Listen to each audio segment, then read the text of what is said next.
ज्या दिवशी आईने पहिली ओवी आपल्या बाळाला म्हटली असेल त्या दिवशी मराठी भाषा जन्माला आली. कांदा मुळा भाजी अवघी विठाबाई माझी, लसूण मिरची कोथिंबिरी अवघा झाला माझा हरी, असं म्हणणारा आमचा सावता माळी त्यांनी ही भाषा जिवंत ठेवलेली आहे.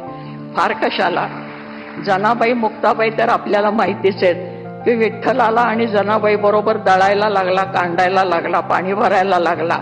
जणी बैसली नाही आला, पाणी नाही सणाला, हाती घेऊन घागरी देव निघाले तातडी, जनाबाईला आंघोळ घालायला. ही आमची मराठी भाषा.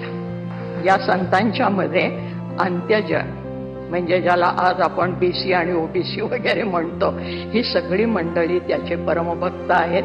हे कुठल्याही शाळेत शिकले नाहीत, त्यांना कोणीही शिकवलं नाही आणि तरी सुद्धा ते मराठीमध्ये काव्य करत होते. याचा अर्थ मराठी फक्त लिखितमध्ये नाही, ती बोलीतनं निर्माण झाली, बोलीमधनं पसरली आणि म्हणून शिवाजी महाराजांना खेड्यापाड्यातले मावळे मिळाले. भाषा ही जिवंत राहिली त्यांच्यामुळे. आणि भाषा हे संस्कृतीचं बलस्थान असतं. कुठलीही भाषा, भाषेचं आपलेपण निर्माण करणारी, भाषा ही जोडणारी गोष्ट असायला पाहिजे, तोडणारी नाही. महाराष्ट्राला सातत्याने पांडुरंगाचं स्मरण मराठीतनं करायला लावणारी ही भाषा संतांनी जिवंत ठेवली आमच्या.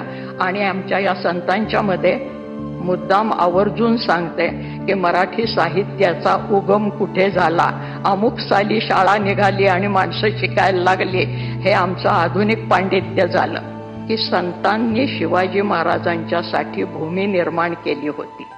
कारण मराठी भाषा जी टिकवली ती संतांनी टिकवली. भाषा ही प्रत्यक्ष जीवनात असावी लागते, कारण भाषा ही एक जैविक अशी गोष्ट आहे, जिवंत.